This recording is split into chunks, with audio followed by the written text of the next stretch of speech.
வணக்கம். முல்லை தமிழ் கூடம் சார்பாக நேயர்களுக்கு நெஞ்சார்ந்த வணக்கங்களை தெரிவித்துக் கொள்கிறேன்.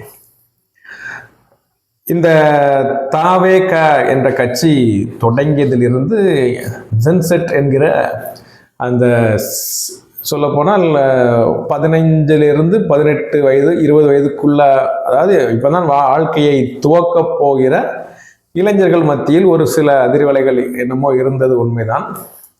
ஏனென்றால் அவர்கள் எல்லாரும் இந்த கட்சிக்காரங்களும் நம்பினது அதுதான். அவர்கள் எல்லாரும் தங்களுடைய பெற்றோர்களை கட்டாயப்படுத்தி, தங்களுடைய தாத்தா பாட்டியை கட்டாயப்படுத்தி, தங்களுடைய அண்ணன் அக்காவை கட்டாயப்படுத்தி அவர்கள் எல்லாம் ஓட்டு நமக்கு வாங்கி தந்து விடுவார்கள் என்ற அடிப்படையில் தான் இந்த தாவேக தமிழக வெற்றி கழகம் களத்தில் பெரிய பில்டப் செய்து கொண்டிருந்தார்கள். அதற்கெல்லாம் இப்பொழுது ஒரு ஆப்பு. ஏற்கனவே முட்டு கொடுத்தவர்கள் இன்று விட்டு கொடுக்கும் நிலைக்கு வந்திருக்கிறார்கள். எப்படி முட்டு கொடுத்தார்கள்? விஜய் என்ன செய்தாலும் எங்கள் தலைவன் தளபதி தளபதி தளபதி சீமான் சொன்னது போல் அந்த தலைவிதி அவருக்கு முட்டு கொடுத்தார்கள். எல்லாத்தையும் அவர் செய்யும் அனைத்து தவறுகளையும் அந்த நடிகன் என்ற ஒரு இமேஜ், ஒரு பரபரப்பு தன்மை, அந்த வெளிப்பூச்சி, அந்த அரசியல் கோமாளியாக இருந்தாலும் சினிமா கவர்ச்சினால் அதையெல்லாம் பூசி மொழிகி கொண்டு அவரை அப்படி தூக்கி சுமந்து கொண்டிருந்தார்கள்.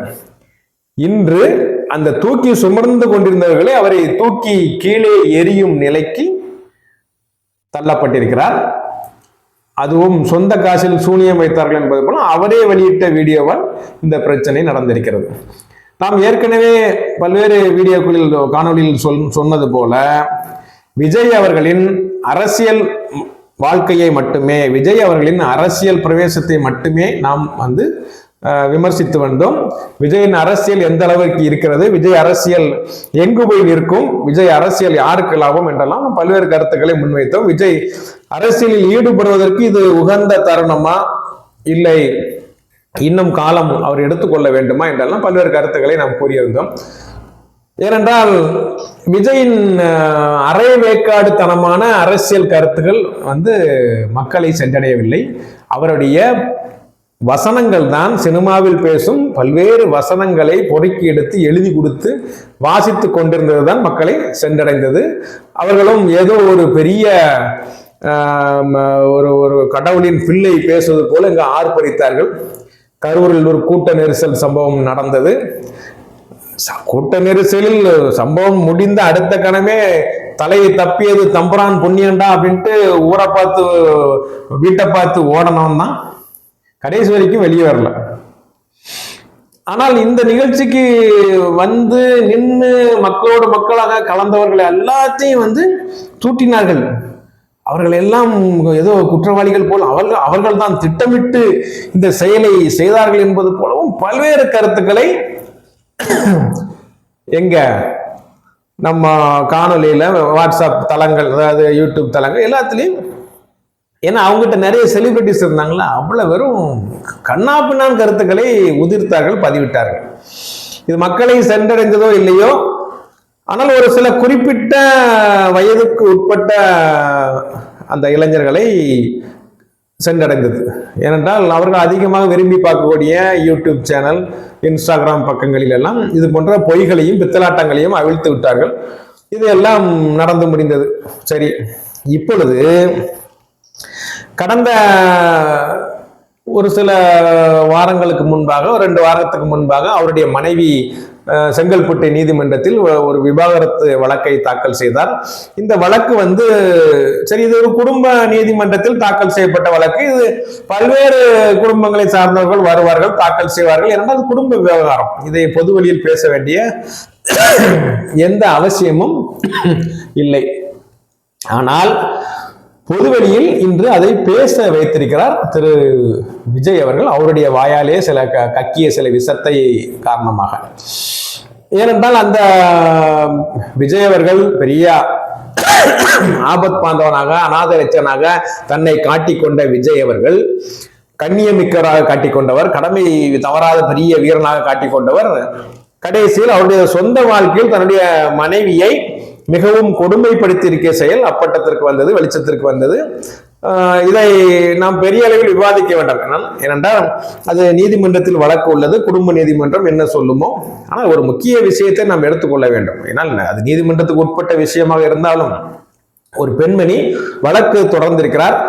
மிகவும் வசதியான வீட்டு பெண்மணி, லண்டனில் இருந்து வந்து விஜய் தான் எனக்கு வேண்டும், விஜயை தான் கட்டுவேன் என்று நின்று அப்பொழுது மனம் முடித்தவர். அவருக்கு அவருடைய குழந்தைகளோடு இருக்கிறார். அவருடைய பையன் வந்து ஒரு துணை இயக்குனராக பணியாற்றி கொண்டிருக்கிறார். இவர்கள் எல்லாத்தையும் மகள் இருக்கிறார். இதெல்லாம் அவங்க அப்பா அம்மாவும் இருக்காங்க, ஒரு இடத்த தனியா இருக்கிறாங்க. அவருடைய சொல்ல போனால் எஸ்.ஏ. சந்திரசேகர் மிகப்பெரிய ஒரு இயக்குனராக வலம் வந்தவர். அவரால் தான் இன்று விஜய் இந்த வாழ்க்கையை அவர் கிடைத்தது.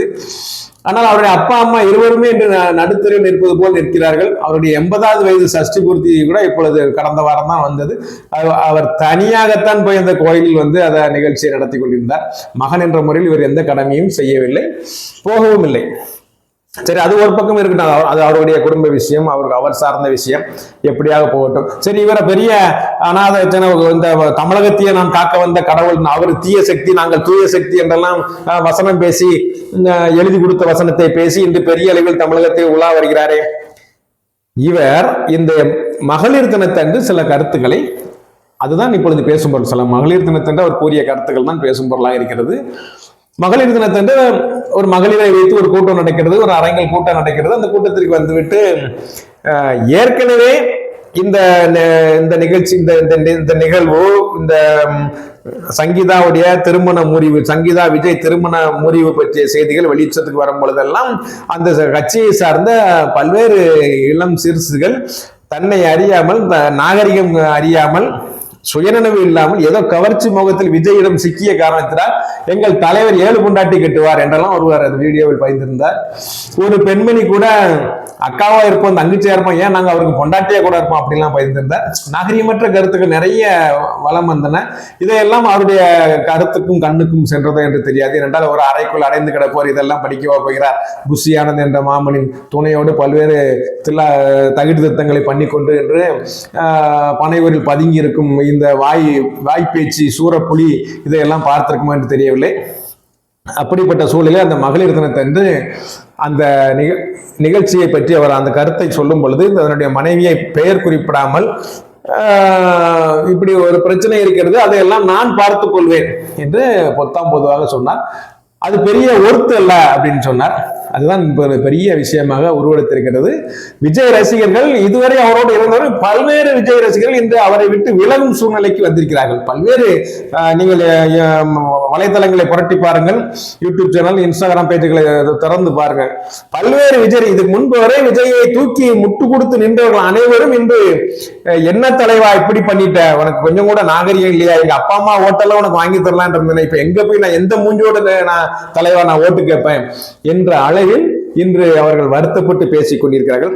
அதிலும் நேற்றைய தினம் விஜய் கட்சியில் உள்ள ஒரு மகளிர் அணி நிர்வாகி ரஞ்சனா நாச்சியார் என்பவர் நம்முடைய ராமநாதபுரம் மன்னர் சேதுபதி மன்னர் சமஸ்தானத்தை அந்த வழி வந்தவர் என்று சொல்லிக் கொள்கிறவர் என்று சொல்லிக்கலாம். அந்த வழி வந்தவர் பல்வேறு விஷயங்களில் தன்னை முன்னுக்கு நிலைநிறுத்தி தன்னை முன்னிறுத்தி கொண்டு பல்வேறு செயல்களை முன்னிறுத்தி பல்வேறு செயல்களை செய்தவர். அவரை பற்றிய பல்வேறு செய்திகள் இதுக்கு முன்பாக பரபரப்பாக வந்து கொண்டிருந்தது. பல்வேறு கட்சிகள் இயங்கி இருக்கிறார். இப்பொழுது தமிழக வெற்றி கழகத்தில் இணைந்து மிகவும் தீவிரமாக பணியாற்றி வந்தார். அவருக்காக விஜய்க்காக பல்வேறு இடங்களில் பல்வேறு கூட்டங்களில் குரல் கொடுத்து கொண்டிருந்தார். அது இந்த வார்த்தைகள் அவரை பாதித்தது, இதுபோல பல்வேறு நபர்களை பாதித்தது. அவர் வெளிப்படையாக கருத்தை சொல்லியிருக்கிறார். நிர்வாகி என்ற முறையில், தலைவா நான் உங்களிடம் சில கேள்விகளை கேட்கிறேன், எது ஒருத்து தலைவா, எது ஒருத்து இல்லை என்று சொன்னீர்கள். நாங்கள் அவரும் அந்த கூட்டத்தில் இருக்கிறார், மகளிர் அணி நிர்வாகிகள் கூட்டத்தில் தான், அந்த மகளிர் தின கொண்டாட்டங்களோடு அவரோடு இருந்தவர் தான் வெளியே வந்து கேள்வி கேட்கிறார். எது தலைவா ஒருத்து இல்லை உங்களுக்கு, உங்கள் குடும்ப வாழ்க்கையா இல்லது உங்கள் மனைவியா நச்சென்று கேட்கிறார். விஜய் மண்டையில் ஆணி அடித்தது போல் ஒரு கேள்வியை கேட்கிறார். வேலுநாச்சியாரை கொள்கை தலைவராக ஏற்றுக்கொண்டு செயல்படுகிறீர்களே, இந்த வேலுநாச்சியாருக்கு அந்த கண்ணியம் தவறாமல் இருந்த அந்த வேலுநாச்சியாரை கொள்கை தலைவராக ஏற்று உங்களுக்கு ஏன் இப்படி கண்ணியம் இல்லாமல் பேசக்கூடிய ஒரு சூழ்நிலை உருவானது என்று அவர் கேள்வி கணைகளை வீசுகிறார். அதில் வேற விஜய் நிறைய திட்டங்களை வேற அறிவித்தார். தாய்மாமன் சீர்கள் கொடுக்கும் திட்டம், தாலிக்கு கொடுக்கும் திட்டம், 15,000 பெண்களுக்கு கொடுக்கும் திட்டம், 6 சிலிண்டர் கொடுக்கும் திட்டம் பெண்களுக்கு. இப்ப வீட்டுல உன்னுடைய மனைவியை வைத்து ஒரு வீட்டில் அவளை வாழ விடாமல் அனுப்பி வைக்கக்கூடிய நீங்கள் தாய்மார்களுக்கெல்லாம் 6 சிலிண்டர் கொடுப்பீங்களான்னு மிக வேகமாக அந்த கேள்வி கணைகளை அவர் தொடுக்கிறார். நான் தொடுக்கவில்லை ஐயா.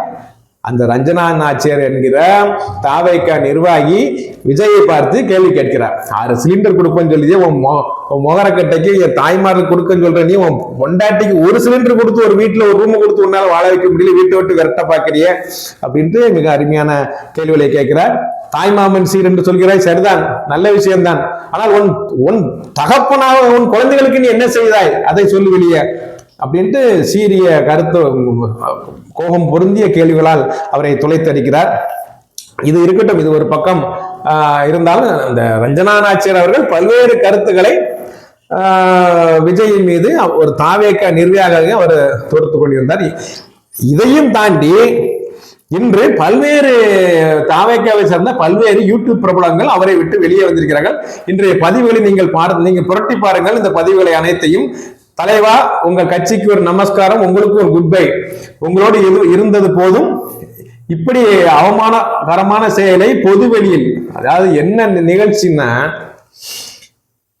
நான் அதை முதலே சொல்லியிருக்கணும், அதான் இப்ப 2வது சொல்ல வரேன். தன்னுடைய மனைவி ஒரு விவாகரத்து வழக்கு தொடுத்திருக்கிறார்.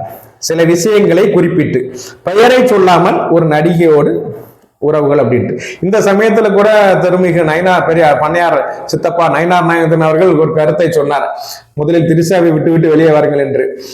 அப்பொழுது வானதி சீனிவாசன், குஷ்பு அவங்க கட்சியில இருந்தே பயங்கர எதிர்ப்பு. கடைசியில் அவர் நம்ம பேச்சுக்கு மன்னிப்பு கேட்டுக்கொண்டார். உண்மையிலே நீங்க சொன்னது, பண்ணையார் அவர்கள்கிட்ட சொல்கிறேன், திருமிகு நயினார் நாயகன் அவர்கள் சொன்னது முற்றிலும் சரியான விஷயம். தைரியமாக ஒரு ஆண்மகனாக முதல் வெளியே சொன்னார். வெளியே வந்து ஒரு கேள்வி எழுப்பினார். அது கிராமப்புறங்கள் நம்ம ஏத்து கேட்கக்கூடிய கேள்வி தானே. அவரும் நம்ம கிராமத்தை சேர்ந்தவர்னால அப்படி கேட்டாரு. ஆனா அரசியல் நாகரிகம் கருதி பின்னால் அதை வாபஸ் பெற்றுக் கொண்டார். அப்படி ஒரு நடிகையின் பெயரை குறிப்பிடாமல் அவர் மனைவியே வழக்கு தொடுத்திருக்கும் பொழுது வேண்டுமென்றே அவள் ஒருத்தல்ல என்று கருத்தை உதிர்க்கின்ற விஜய் வேண்டுமென்றே ஒரு நிகழ்ச்சிக்கு ஒரே காரில் ஒரே வண்ணத்தில் பொருந்திய ஆடைகளை அணிந்து கொண்டு கணவன் மனைவி போல இணைந்து ஒரு திருமணத்துக்கு வேண்டுமென்றே சென்று அந்த வீடியோவையும் வெளியே அவரே வெளியிடுறாரு. அந்த திருமணத்தில் சென்று அந்த வீடியோவை வெளியிடும் போது எவ்வளவு ஒரு கொடூரமான மனப்பாங்கு. இந்த மனப்பாங்கு அந்த கட்சியில் உள்ள அனைவருக்கும் வர வேண்டுமா? ஏற்கனவே எங்க தலைவன் 7 பொண்டாட்டி கட்டினா உங்களுக்கு என்னடா அப்படின்னு கேட்டு எத்தனையோ பேர் வீடியோ போடலாம். அவங்க அந்த இளைஞர்கள் மத்தியில் இதே போன்ற இவருடைய இந்த அதாவது யாருமே செய்ய துணியாத செயலை தான் ஒரு நடிகன், மிக பிரபலமானவன், தன்னை யாரும் கேள்வி கேட்க முடியாது என்ற அகங்காரத்தின் அடிப்படையில் அந்த வீடியோ வெளியிடுகிறார். அப்படிப்பட்ட இந்த விஜயின் செயல்பாடுகளால் இன்று மனம் நொந்த பல தமிழக வெற்றி கழகத்தின் பல்வேறு உறுப்பினர்கள், யூடியூப் பிரபலங்கள் இன்று அவரை விட்டு விலகிக் கொண்டிருக்கிறார்கள் என்பதுதான் உண்மை. எது எப்படியோ இருக்கட்டும், தமிழக மக்கள், அதாவது சாயம் வெளுத்து போச்சு டும் டும் டும், நரியின் சாயம் வெளுத்து போச்சு டும் டும் டும் சொல்லுவாங்க. அதே மாதிரி விஜயின் சாயம் இன்று ஒரு வகையில் வெளுத்திருக்கிறது. இன்னும் பல்வேறு சாயங்கள், விஜயின் சாயங்கள் விளக்க வேண்டிய சூழல் வரும். அப்பொழுது பார்ப்போம். மீண்டும் தொடர்வோம். நன்றி, வணக்கம்.